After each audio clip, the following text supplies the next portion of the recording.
Abramos nossas Bíblias no livro dos Salmos. Nós estaremos dando continuidade nesta noite ao salmo que nós começamos a semana passada, né? Nós começamos o salmo de número 128. O tema da mensagem é Feliz é a família que teme a Deus. Hoje nós vamos deixar a parte B, né? A segunda parte aí do salmo, que nós só conseguimos ver quantos versículos semana passada? Primeiro, né? E hoje nós vamos concluir em nome de Jesus, né? Semana passada nós falamos sobre o primeiro verso e agora nós vamos dar continuidade.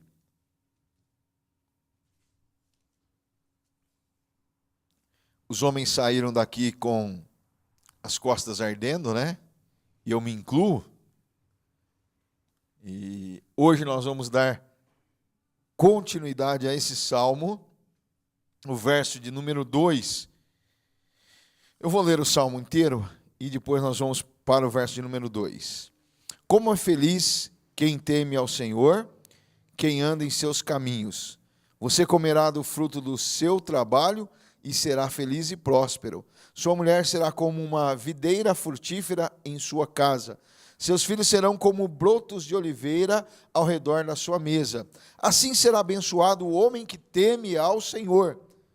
Que o Senhor o abençoe desde Sião, para que você veja a prosperidade de Jerusalém todos os dias da sua vida, e veja os filhos dos teus filhos, e haja paz em Israel. Amém. Verso de número 2, irmãos, que nos diz assim: você comerá do fruto do seu trabalho e será feliz e próspero. Primeiro nós precisamos só de definir algumas coisas, né? A felicidade, a verdadeira felicidade só encontra em Jesus. O homem que não tem Jesus, ele não consegue a verdadeira felicidade.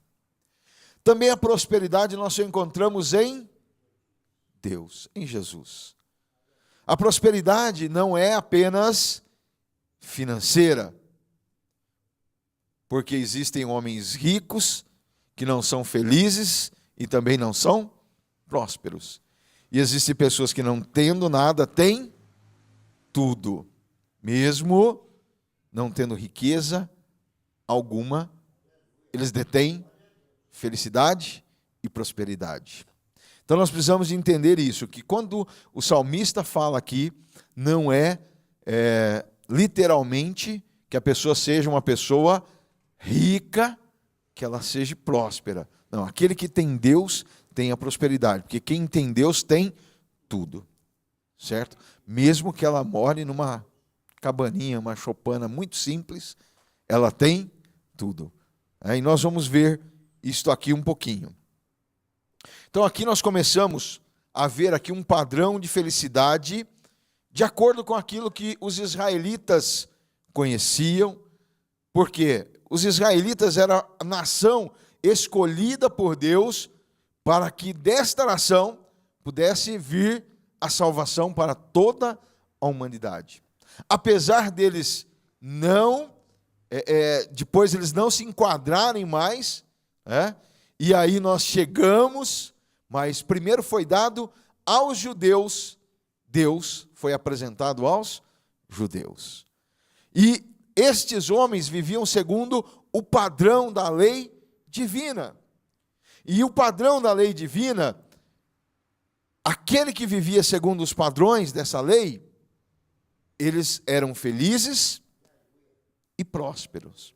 E aquele que vive hoje também será feliz e próspero.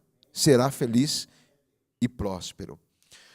Aqui nós vemos também que é utilizada uma linguagem agrícola, agrária, de agricultor. Por quê? Comerá do fruto do seu trabalho. Então, tudo aqui nesse salmo, você vai ver que está envolvido árvore, fruto, tudo aquilo que tem a ver com a agricultura. Porque era algo que eles estavam acostumados no seu dia a dia. Era aquilo que eles viviam naquela época, da agricultura. E aqui está falando que você comerá do fruto do seu trabalho. Então, aquele que trabalhava na agricultura, ele esperava comer o fruto. Hoje nós podemos traduzir em tudo aquilo que são os nossos sonhos, os nossos projetos, aquilo que nós pensamos, aquilo que nós planejamos, seja o fruto do nosso trabalho. E a Bíblia está dizendo que aquele homem, aquela mulher que vive segundo a vontade de Deus, estes sonhos, esses projetos, em Deus se realizariam. Em Deus eles se concretizam. Eu vou falar uma coisa para vocês. Eu sou um homem que não tenho dinheiro, mas Deus me premia sempre com bênçãos que às vezes as pessoas com dinheiro não comprariam. Eu fico assim abismado das coisas que Deus faz, e eu falo que eu não sou merecedor, porque não sou mesmo, sou indigno e não sou merecedor do que Ele faz. Primeira salvação que não tem preço. Eu sempre tive um sonho de pilotar avião, e Deus me deu a oportunidade de pilotar um 727. Já contei aqui na igreja, já falei para os irmãos. Quer dizer, eu nunca poderia ter realizado esse sonho, porque eu não sou piloto, não me formei, mas pela misericórdia de Deus eu tive a oportunidade de me sentar e pilotar um 727 ao lado de um comandante, ele me dando as instruções, e eu levantei, saiu do aeroporto, ele pediu para que eu sentasse do seu lado, pediu para o copiloto sair, e eu pilotei até que ele chegasse em altura de cruzeiro, e aí nós colocamos no piloto automático. E aquela ali foi uma grande realização. Não tendo dinheiro, mas Deus realizou o meu sonho. E outros sonhos Deus realiza na nossa vida. Quantas viagens nós já fizemos lá em casa, que a gente mesmo fala, olha, é impossível viajar com tão pouco, e Deus nos dá a oportunidade de viajar com tão pouco. Deus faz a gente ser feliz naquele desejo, naquele sonho, naquele projeto, sem ter muito. Deus faz, Ele abre a porta necessária. Da última vez, quando a minha esposa foi com a minha filha para fora do país, ela estava desistindo porque não conseguia as passagens, e ela falou, vou entrar só mais uma vez aqui. Entrou, quando viu as passagens tudo em promoção. Ela comprou as passagens, acabou a promoção. Então, Deus faz coisas assim por nós, inexplicáveis, humanamente falando. Humanamente falando. Mas é porque Ele é bom e Ele quer nos abençoar. Agora, nós não merecemos, mas Deus faz além daquilo que pensamos, além daquilo que merecemos, porque não merecemos. Então, Deus nos traz tudo aquilo que são sonhos, projetos, e Deus faz realizar.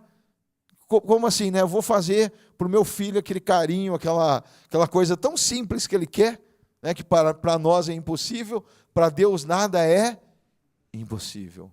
Então ele acaba realizando esses sonhos, esses projetos, né? E nós colhemos daquilo que nós plantamos, né? Eu me lembro muito bem, quando o pastor falou aqui, alguns anos atrás, sobre Deus abençoar as pessoas financeiramente. E ele falou para os irmãos, quantas famílias você vai sustentar? Quantas pessoas você vai sustentar? Porque, na verdade, Deus quer nos dar muito, mas é para nós abençoarmos pessoas, vidas. Não é simplesmente para nós ficarmos, eu tenho muito dinheiro, não, nós precisamos de cuidar de outras pessoas, nos envolver em abençoar outras pessoas. Então, se você quer ser próspero financeiramente, fale com Deus quantas pessoas você vai cuidar, de quantas pessoas você vai abençoar, o que você vai fazer pelos outros quando Deus te der. Agora tem uma coisa, talvez hoje você tem pouco, mas com o teu pouco você pode fazer alguma coisa para alguém. Não retenha, faça, porque Deus quer nos abençoar também de forma é que haja prosperidade financeira, mas que não seja para nosso engrandecimento, mas que seja para louvor e engrandecimento do nome dele. E foi isso que aconteceu com Isaac. Gênesis capítulo de número 26, versos 12 e 13 e 14. Isaac formou lavoura naquela terra, e no mesmo ano colheu a 100 por um, porque o Senhor o abençoou. O homem enriqueceu e a sua riqueza continuou a aumentar, até que ficou riquíssimo e possuía tantos rebanhos e servos que os filisteus o invejavam. Ou seja, Deus pegou esse homem e falou: eu vou enriquecer esse homem.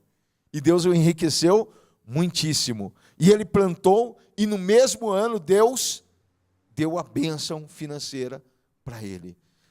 Às vezes a gente demora tanto tempo para colher a bênção financeira, mas se o nosso coração tiver de acordo com a vontade de Deus, se os nossos sonhos e projetos tiverem de acordo com a vontade de Deus, esse sonho é realizado em um curto espaço de tempo.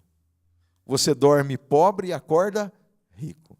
Você dorme enfermo e acorda curado. Você deita com um problema, no dia seguinte ele já está solucionado. Mas eu não fiz nada. Não, você não precisa de fazer nada. É Deus quem trata, é Deus quem faz, é Deus quem realiza. Nós só precisamos de ter os motivos certos. Os motivos certos. E eu creio que a nossa geração, a geração da igreja moderna, da igreja atual, ela tem muitos sonhos, tem muitos projetos, tem muitas coisas para serem realizadas. Agora nós precisamos de colocar tudo isso ligado ao coração de Deus. De Deus. Faça um voto com Deus. Diga para Ele: Senhor, olha, eu quero ter a prosperidade financeira. E essa prosperidade financeira não vai ser para eu ir lá na TV falar que eu ganhei um carro, para que eu fiz isso ou aquilo, mas vai ser para abençoar vidas. Eu tenho certeza que a sua vida vai ser produtiva. Você vai ganhar além do pão de cada dia. Você vai ter para repartir. Então coloque todos os seus sonhos, enumere eles. Ganhar X por mês, casar, constituir família, ter filhos, ser feliz, ter prosperidade financeira. Enumere tudo isso e fala: Senhor, só que tem uma coisa, eu quero fazer tudo isso de acordo com a tua vontade e o teu querer. E quando você vê, Deus já realizou tudo na sua vida. Nós só precisamos de ter esses valores da parte de Deus guardado em nosso coração. Paulo diz na carta a Filipenses, no capítulo 4, e o verso de número 12, o seguinte: sei o que é passar necessidade, e sei o que é ter fartura. Aí ele diz uma coisa: olha, aprendi o segredo de viver contente em toda e qualquer situação, seja bem alimentado ou seja com fome, tendo muito ou passando necessidade.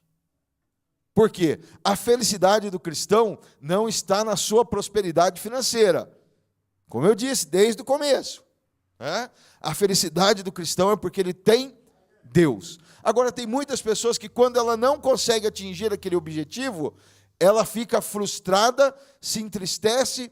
Alguns dizem: não vou mais na igreja, param. Mas Paulo está dizendo: aprendi um segredo. Qual o segredo que o senhor aprendeu, apóstolo? Aprendi o segredo de viver bem. Qual que é o segredo? É estar contente em toda a situação. Se eu tenho bastante, eu estou feliz. Se eu não tenho também, eu estou feliz. Porque Deus está no controle de todas as coisas. No livro de Provérbios também ensina algumas características de uma pessoa feliz. Provérbios 15, versos 16 e 17. É melhor ter pouco com o temor do Senhor do que grandes riquezas com inquietação. É melhor ter verduras na refeição onde há amor do que um boi gordo acompanhado de ódio. Ou seja, se você tem pouco, mas está vivendo feliz, é melhor do que ter muito num lugar onde há apenas ódio. Ou seja, esse boi gordo está dizendo, aquele camarada que tem bastante dinheiro para matar um boi, fazendo uma comida lá com aquele boi, mas na casa dele só tem ódio. Mas aquele que tem pouco, só tem dinheiro para comprar um pé de alface. Ué, quanto custa o pé de alface? R$1,50? É isso? Hã? R$2,50? É. Tá barato esse alface por R$1,50? É. Aí, pronto, Áurea, pronto. A Áurea já achou até por 99 centavos. Né? O quilo da carne hoje do bife está 26, 27 reais de um bife, né? Mas o alface você compra até por 99 centavos. Olha a diferença. Dá para você comprar 26 pés de alface. Né? Não é isso? Hã? Até emagrece. Eu estou precisando emagrecer, acho que eu vou para essa dieta aí, viu, Áurea? Né?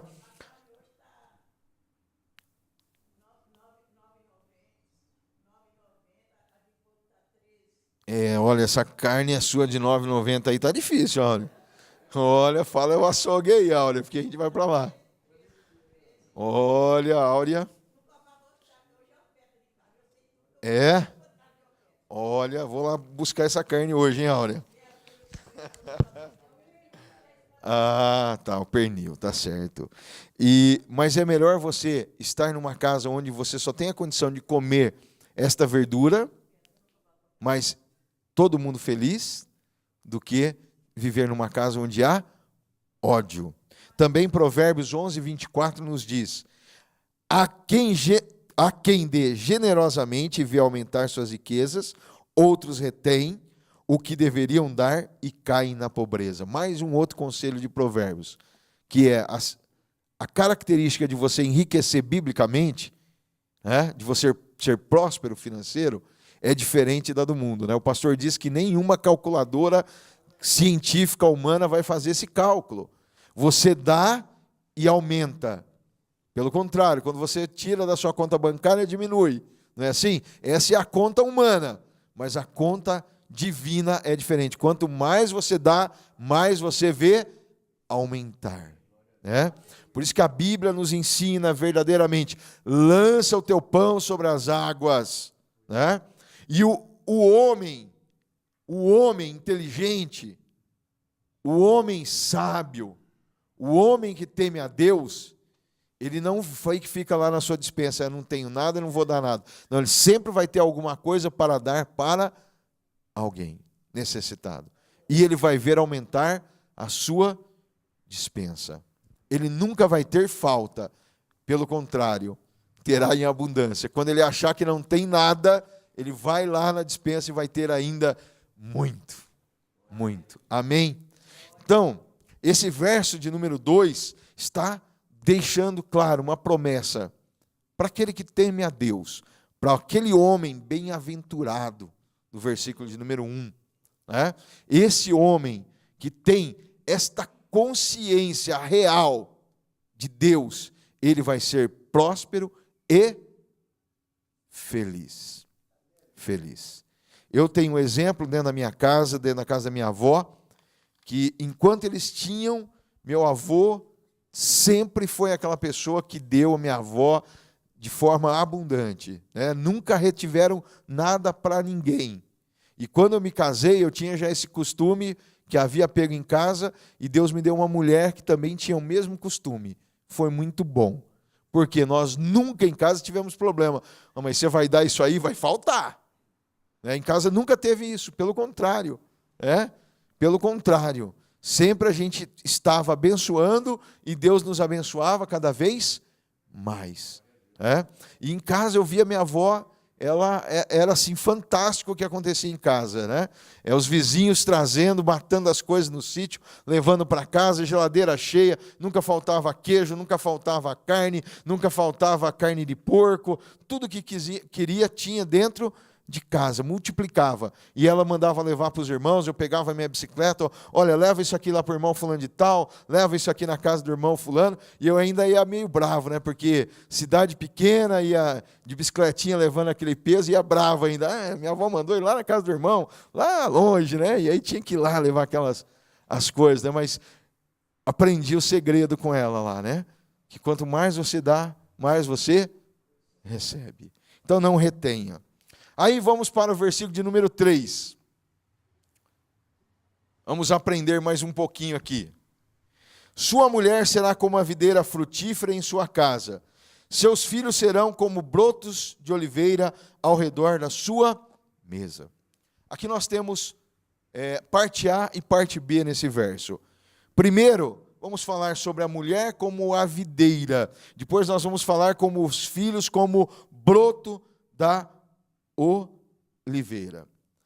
Deus está dizendo para ele claramente aqui, que este homem, a sua casa não vai ser infrutífera, pelo contrário, a sua casa será uma casa frutífera. Por quê? Porque ele vai ter uma mulher frutífera. E fala justamente da videira. Quantos já viram uma parreira de uva? Quantos cachos dá uma parreira de uva? Muitos cachos. Né? Apenas uma parreira, você vai lá, poda ela anualmente, acaba tudo, parece que acabou, né? Fica aquele galho seco, aquela árvore morta, daqui a pouco ela começa a brotar, seus ramos se espalham, suas ramas se espalham, daqui a pouco começa a produzir e produz muitos frutos. Deus está dizendo, a mulher deste homem vai ser como uma parreira, ela vai ser frutífera, ela vai produzir filhos, mas também vai produzir prosperidade, tanto financeira como espiritualmente falando. Está deixando claro que este homem vai ser recompensado também através da sua esposa. E quando nós lemos lá o livro de Provérbios, nós vamos ver as qualidades da mulher virtuosa. Nós não vamos ler porque nós já até estudamos aqui na Bíblia, né? No livro de Provérbios, quando nós estudamos, nós falamos bastante sobre a mulher virtuosa. Mas eu quero deixar claro que Deus vai dar uma esposa sábia para este homem, que vai fazer prosperar e vai fazer que a vida deste homem cresça. A Bíblia fala sobre o exemplo de várias mulheres, mas eu vou falar rapidamente sobre uma mulher que se casou com Davi e foi a mãe Não, perdão, estou confundindo os filhos. Se casou com Davi. Esta mulher, ela conheceu Davi numa situação muito difícil. Por quê? Davi estava indo matar a família dela, o seu esposo, ela, os seus bens iria destruir. Nabal, a esposa de Nabal. Porém, aquela mulher se antecipou ao problema e foi até Davi e disse, olha, meu marido é um louco, é um tolo, mas está aqui, ó, eu trouxe para você presentes e tal, não faça nenhuma besteira, Davi, olha, você vai manchar na tua mão. E aquela mulher conversa com Davi, apazigua Davi, né? Faz com que Davi se acalme, e Davi então tira ali a sua intenção de destruir aquela família, por causa de uma mulher sábia. Depois aquele homem morre, Deus faz com que ele morra, né, pela dureza do coração dele, tudo dá a entender que ele teve um infarto lá, e bateu as botas e se foi. E aquela mulher Davi pega e se casa com ela também. Né? Ela faz parte então da família real de Davi. Mas aquela mulher foi muito sábia, porque poupou a vida de todos aqueles servos, de todas aquelas pessoas, através de uma boa conversa com Davi. Aquilo que o seu marido não sabia fazer, que era ter relacionamento, era fazer network com as pessoas, ela soube fazer um network excelente. Criou ali um relacionamento com Davi de uma forma espetacular. Né? Ela mudou a circunstância do seu lar por ter sabedoria. E Deus está dizendo, olha, o homem que teme a mim, eu vou presentear ele com uma mulher sábia, sábia. Isto que a palavra de Deus está dizendo. E essa mulher vai ser produtiva dentro do seu lar, fora do seu lar. Eu tenho um pensamento, alguém vai achar que é meio machista, mas eu tenho um pensamento comigo, que a mulher, ela deveria ficar mais presa ao seu lar. Quando algumas décadas atrás, o que acontecia? A mulher, ela surgiu o movimento feminista e tal, e falando que a mulher estava infeliz no lar, que a mulher precisava de mais, que a mulher precisava de sair. E hoje nós vemos que as mulheres estão trabalhando mais fora, e mesmo assim as mulheres ainda têm frustrações. Por quê? Qual trabalho que não traz frustrações para nós? Chefe, problemas com clientes e tudo mais. O problema não era em ela estar em casa. O problema é como era se administrada a casa de forma errada. Porque às vezes faltavam homens tementes a Deus que pudessem dar a direção, para que a mulher pudesse ser feliz dentro do seu lar. Mas nós vamos ver até mesmo no livro de Provérbios que aquela mulher de Provérbios negociava, vendia, fazia roupas e vendia, negociava, ia ver uma herdade e comprava. Isso não quer dizer que a mulher não deva trabalhar, mas que a mulher ela não pode perder o foco que Deus colocou ela como uma ajudadora, uma auxiliar do homem, para que haja felicidade dentro do lar. Eu me lembro, irmãos, que a minha mulher, até hoje, ela só tomou uma decisão que eu fiquei assim, que marcou a minha vida errada, financeiramente. Eu vou contar o podre aqui, né? Eu me lembro, irmãos, que a gente morava ainda num bairro bem afastado, e a gente era casado de novo, e eu cheguei em casa e ela disse, olha, eu comprei essa enciclopédia, eu amava ler, e na época não tinha internet, não tinha nada disso, ela comprou uma enciclopédia para mim. Não sei quantos volumes. E eu me lembro que ela pagou uma fortuna naquela enciclopédia. E nós não tínhamos dinheiro. E olha, todo ano vai vir as atualizações da enciclopédia. E ela tentou me convencer de tudo quanto é jeito que ela tinha feito um excelente negócio. E, na verdade, foi um péssimo negócio. Só que foi a única vez que eu vi ela fazer um péssimo negócio. Só que se você perguntar para ela quantas vezes você já viu o seu marido fazer um péssimo negócio sem consultá-la, vai ficar feio para mim, irmãos. Eu garanto para você que ela vai falar aqui para você até as datas do dia que eu fiz esses maus negócios. Até as datas ela vai saber dizer para vocês. Viu? Então, assim, eu vi ela até hoje fazer um mau negócio aos meus olhos. Mas ela já me viu fazer dezenas, centenas aí de maus negócios que eu fiz por não consultá-la. É aquela coisa de, vou fazer isso agora. Não, pronto, já fiz. E aí agora que você vai ver, já não tem como voltar atrás, né? E já chega em casa e aí, sabe o que é? Eu fiz tal coisa. Aí já foi, né? E aí quando você vai contabilizar, foi uma perca. Então, quando Deus nos presenteia com essa mulher, é uma bênção. Mulheres, servas do Senhor, vocês precisam ser essa mulher que abençoa o marido, que traz a prosperidade ao lar, que educa os filhos, que coloca eles para orar durante o dia, que conversa, que orienta. Não estou tirando a responsabilidade dos pais, porque os pais também devem fazer isto. Mas as mulheres, elas têm um jeitinho até mais fácil de lidar com os filhos. Eu sou meio brutão, meio chucrão, né? Minha mulher já tem uma facilidade. Enquanto eles são pequenininhos, né? Meus filhos, enquanto eram pequenininhos, que não tinha que discutir nada, eu era o pai perfeito. Por quê? Para brincar de carrinho, de boneca, sair para brincar, correr com eles, carregar nas costas, eu sou o pai perfeito. Quando se tornam adolescentes e começam a questionar, eu já não sou mais o pai perfeito.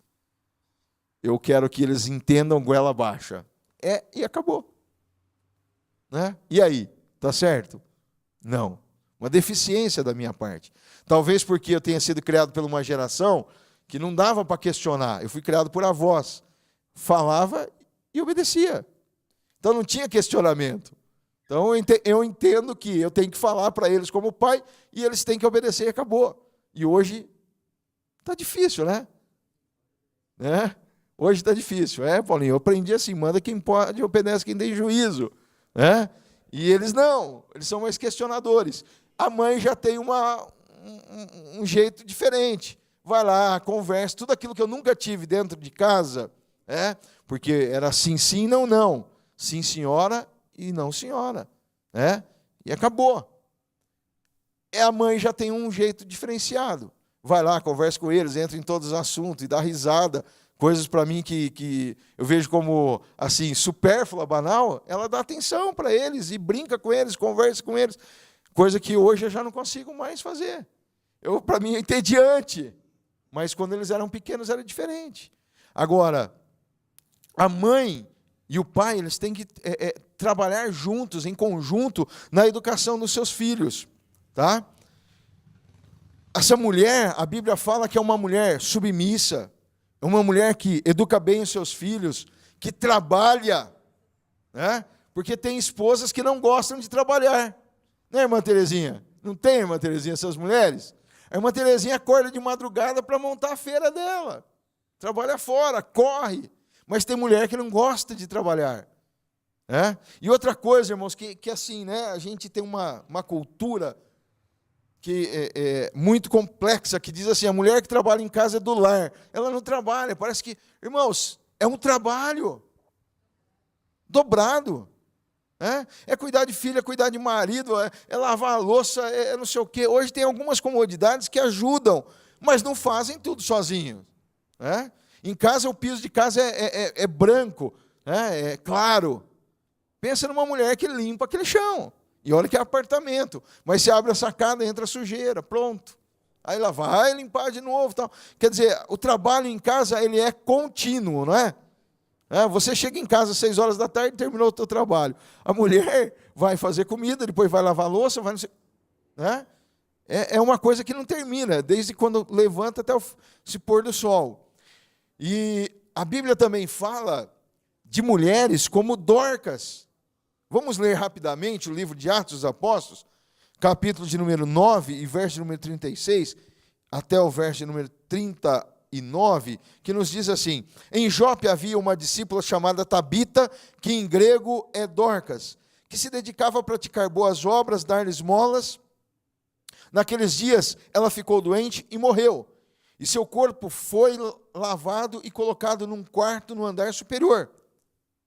Lida ficava perto de Jope, e quando os discípulos ouviram falar que Pedro estava em Lida, mandaram-lhe 2 homens dizer-lhe: não se demore em vir até nós. Pedro foi com eles, e quando chegou, foi levado ao quarto do andar superior. Todas as viúvas o rodearam, chorando e mostrando-lhes os vestidos e outras roupas que Dorcas tinha feito quando ainda estava com elas.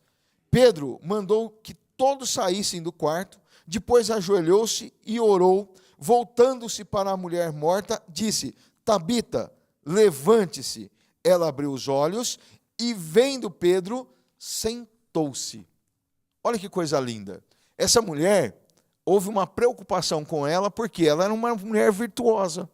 Ela era uma mulher que estava preocupada não somente com ela, mas em realizar trabalhos sociais. Hoje em dia está em alto o trabalho social, mas essa mulher fazia trabalhos sociais há mais de 2000 anos. Ela costurava, trabalhava e ainda dava esmolas. Quando ela morreu, houve uma preocupação daquelas mulheres viúvas. Olha, acabou a mulher que nos ajudava. E agora? Ficaram sabendo que Pedro estava numa cidade próxima, mandaram chamar Pedro. E quando mostrou para Pedro: olha, Pedro, tudo isso aqui foi ela que fez por nós. Pedro falou: olha, eu preciso de fazer alguma coisa, vamos clamar ao Senhor, né? Pedro ora por ela e Deus devolve a vida a Dorcas. Olha que exemplo lindo de uma mulher que estava envolvida no reino de Deus, além de ser uma mulher exemplar. Agora, quanto a nós homens, o que nós devemos fazer? Será que cabe alguma coisa a nós? Observarmos os valores destas mulheres dentro do nosso lar e valorizarmos os trabalhos delas. Porque às vezes nós desvalorizamos o trabalho das nossas esposas em casa. O que você fez hoje, mulher? Você não fez nada hoje? Já viu pessoas falarem assim com as esposas? Já? Que feio, né? Mas então o que nós devemos fazer? Como homens, nós devemos valorizar o trabalho dessas mulheres, para que elas se tornem mulheres felizes. E quanto mais elas estiverem felizes, mais prósperas elas serão. E você vai ser também junto com ela. Efésios 5:33 diz assim: portanto, cada um de vocês também ame a sua mulher como a si mesmo, e a mulher trate o marido com todo o respeito. Ou seja, você precisa amar essa mulher. E quando você desvaloriza o trabalho dela, você está fazendo o oposto.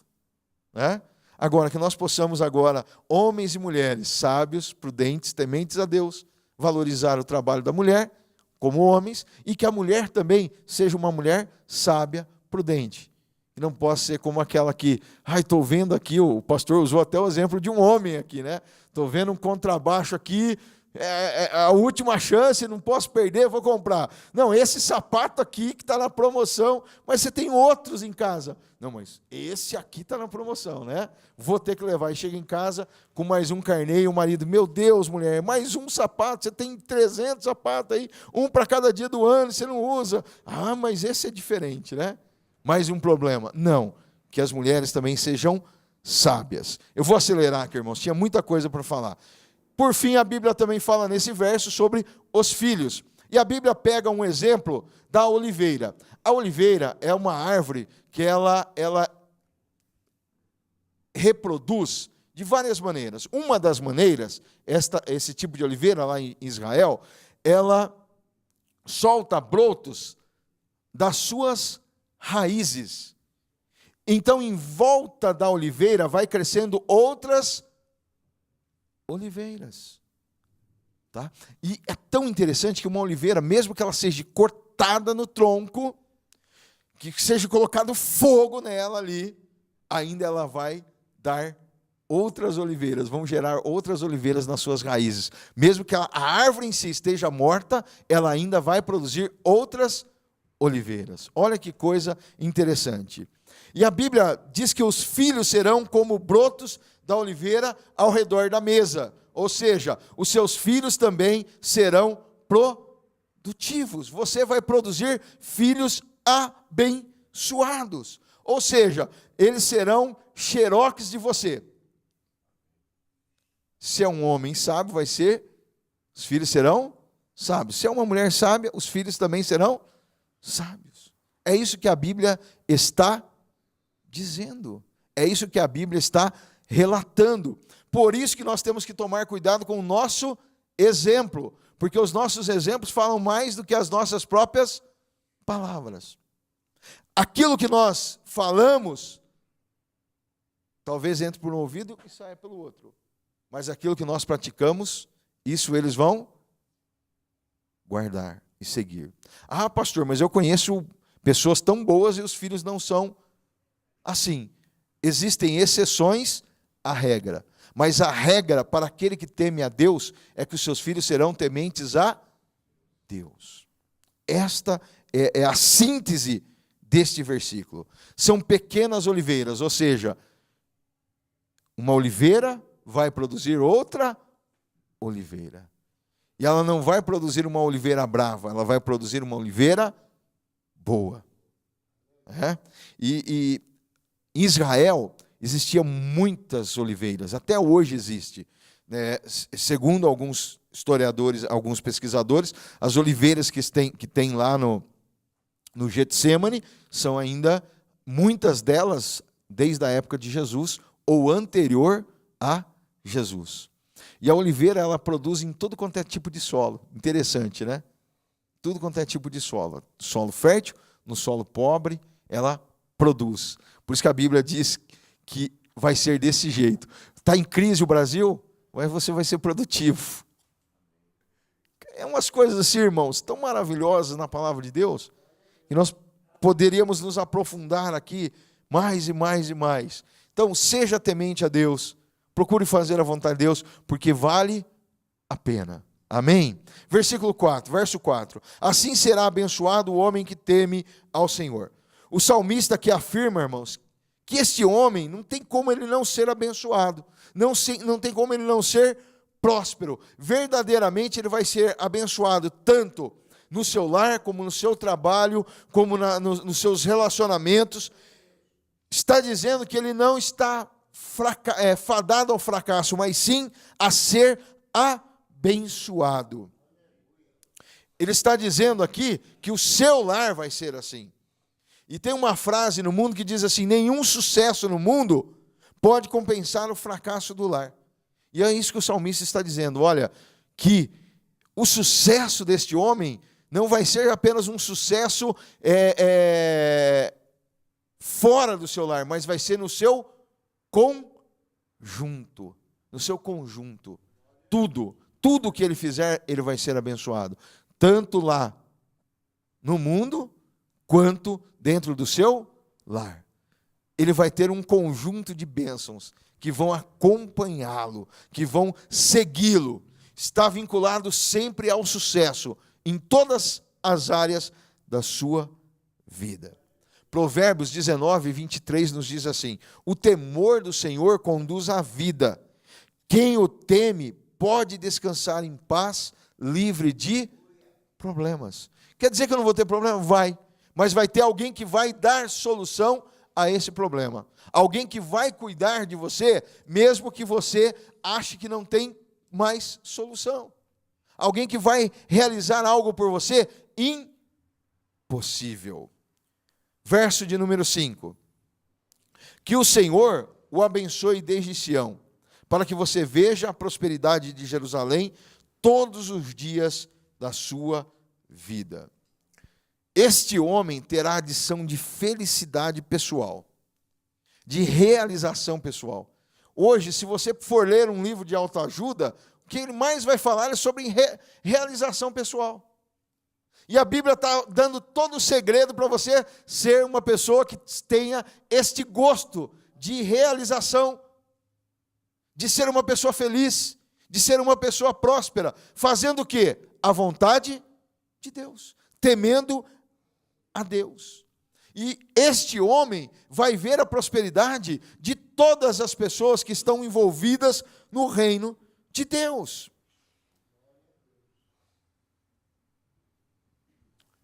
E por fim, ele vai ver a prosperidade de Jerusalém todos os dias da sua vida.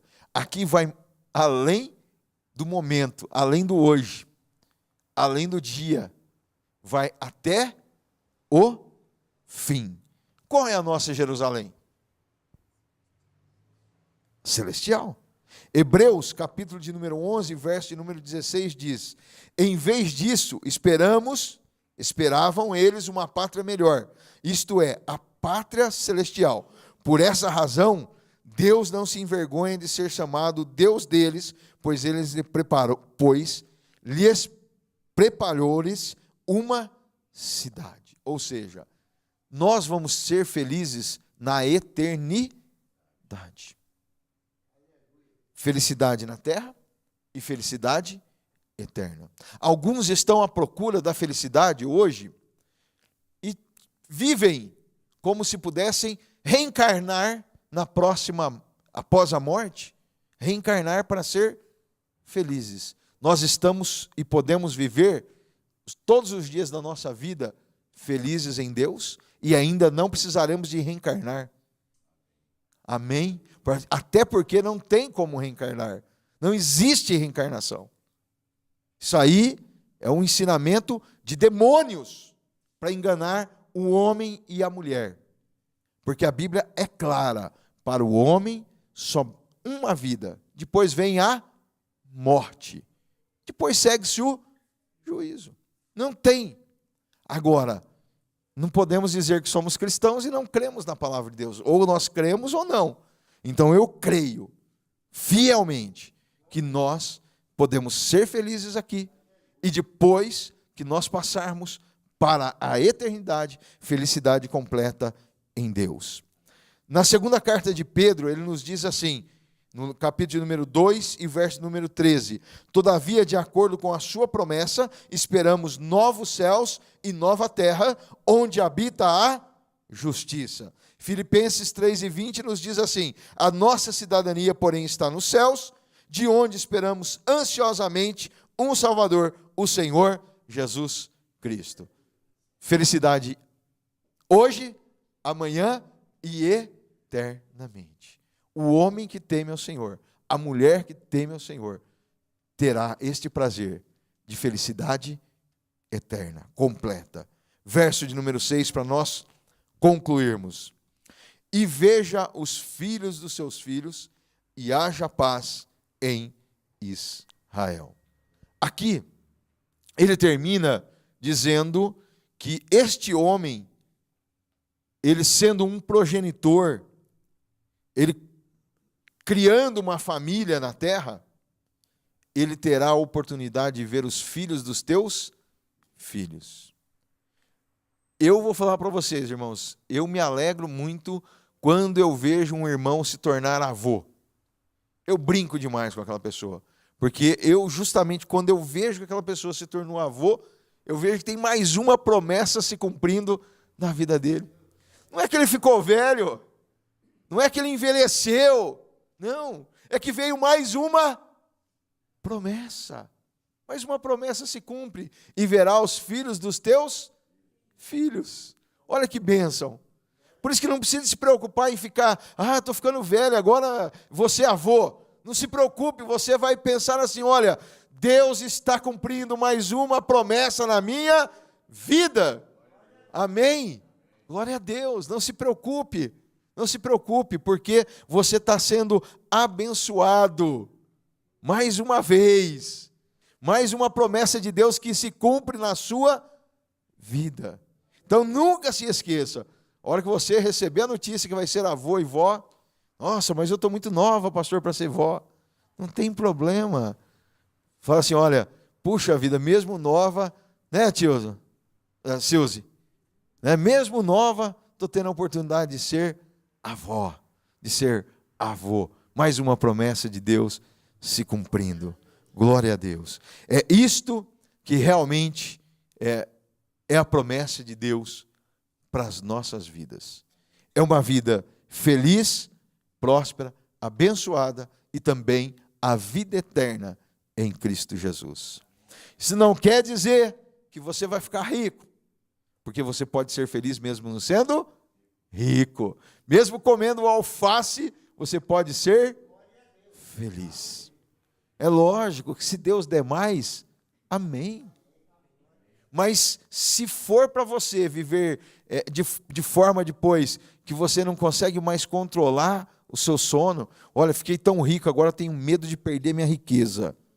Melhor você não ficar rico.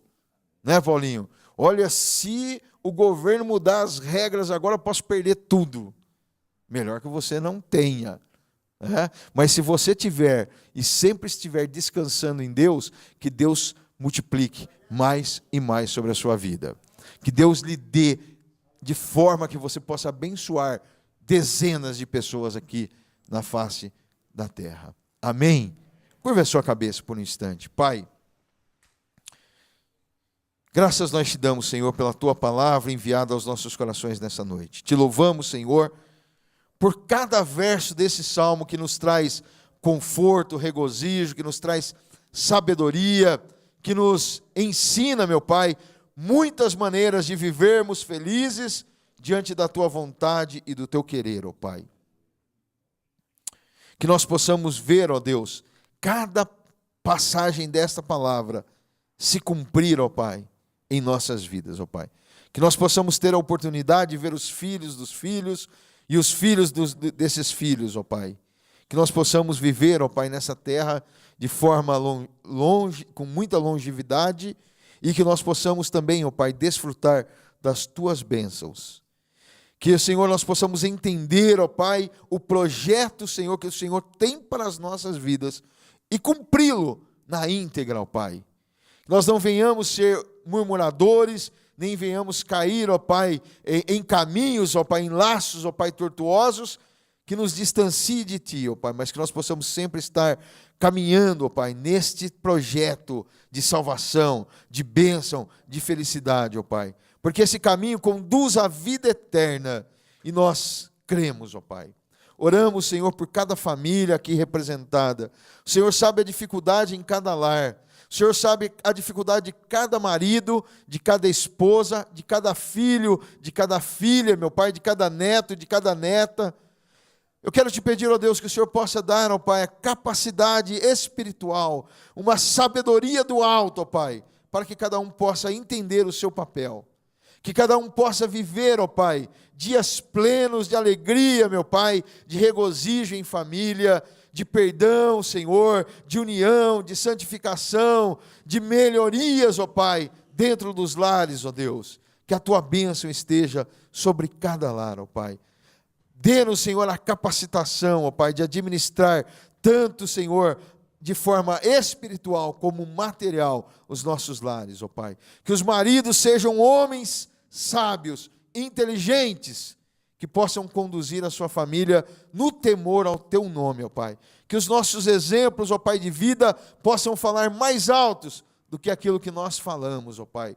Que os nossos exemplos sejam marcantes para os nossos filhos e que eles desejem marcar a geração deles com estes exemplos, ó Pai. Abençoa também as mulheres, ó Pai, que se tornem, ó Deus, mulheres sábias, que se tornem mulheres prudentes, ó Pai, que vivam, ó Deus, de acordo com a Tua vontade, o Teu querer, e que essas mulheres, ó Pai, desenvolvam, ó Deus, no Teu reino, desenvolvam dentro dos seus lares, que elas sejam admiradas pelos seus maridos, que elas tenham, ó Deus, a admiração dos esposos, ó Pai. Que elas sejam mulheres, ó Pai, que façam a família prosperar, a família ser abençoada, meu Pai. E que elas possam ser exemplos para as mais jovens, ó Pai. Exemplos para as suas noras, ó Deus. Que elas sejam invejadas pelas mais novas e que elas possam, meu Deus, produzir para o Teu reino, ó Pai. Cuida, Senhor, das nossas famílias, cuida dos nossos lares, da Tua igreja aqui na face da terra, que é o alicerce, ó Deus, para a sociedade. Em nome do Senhor Jesus, nós oramos e por fé te agradecemos. Amém, Jesus. Podemos aplaudir ao Senhor?